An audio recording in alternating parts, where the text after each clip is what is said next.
All right, children, let's read more of stories of the Pilgrims. Land. It was now 9 weeks since the Pilgrims sailed from England. No one had thought the voyage would be so long. The captain felt sure they must be coming near land, but he could not tell just where they were. Many times a day, a sailor climbed high up on the mast to look for land. Still, there was nothing to be seen but the wide sea, not an island, nor even a ship. At daybreak, one cold November morning, a glad shout rang through the ship. Land! Land! Yes, there lay the land, that new land which was to be their home and ours. There were no rocky cliffs like those of England. Before them rose tall green pine trees and great oaks still wearing their dress of reddish brown. Not a town nor a single house could they see. No smoke rose from the forest to tell them where a village lay hidden. Not a sound was heard but the whistling of the cold wind through the ropes and the mast, and the lapping of the water around the boat. "This is not the sunny Southland that we had hoped to find," said their governor, John Carver. "The storms have driven us far too north for that." "No, this is not the sunny Southland, but land of any sort is a joyful sight after a long voyage," replied Elder Brewster. "Let us not forget to thank God, who has brought us safe to this new land." It was too near winter to sail farther south.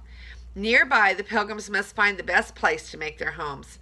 So the little ship sailed into the quiet bay and dropped anchor. Perhaps it too was glad the long voyage was ended. The water in the bay was so shallow that the ship could not reach the shore. So the men quickly lowered the small boat the Mayflower carried. Then Miles Standish, William Bradford, John Alden, and several of the others climbed down the rope ladder into their boat and rowed away. They carried their guns and axes and had an empty keg which they hoped to fill with fresh water. That which they brought from England was almost gone, and all were thirsty for a drink of cold, fresh water. The sun had gone under a cloud, and the wind was wild and cold. The icy water dashed over the hands of the men as they rowed. When they reached the shore, they pulled the boat upon the sand that it might not drift away. "I think 2 or 3 men had better stay near the boat while the others go into the forest," said Captain Standish. We would be in a sad plight if Indians were to steal our boat while we were all gone." So John Alden and William Bradford stayed near the boat. Floating on the shallow water or flying through the air were hundreds of wild fowl. The Pilgrims had not tasted fresh meat since they left England. What a treat some of these wild birds would be. The 2 men knelt behind their boat and kept very still. After a while, the birds came near to the boat. Bang, bang, flashed the guns, and bang, bang, bang, rang the echo. Away flew the birds, but John ran along the shore and waded into the water, picking up the ducks that they had killed. "We will have a supper fit for a king tonight," said John to himself as he carried the birds back to the boat. Then they built a fire of dry branches to warm their stiffened fingers and dry their clothes. When the wood was all ablaze, they piled green pine branches upon the fire. There was a sharp crackling sound, and a cloud of black smoke arose. "If the men get lost in the forest, they will see this smoke and know which way to go," thought Bradford as he piled on the sweet-smelling pine. Then they cut some dry wood to carry back to the Mayflower, for the fuel was almost gone, and the cabin was very cold. In the bottom of the boat was a pile of clams, which the men had dug from the sand. It was almost night when Captain Standish and his men came back out of the forest.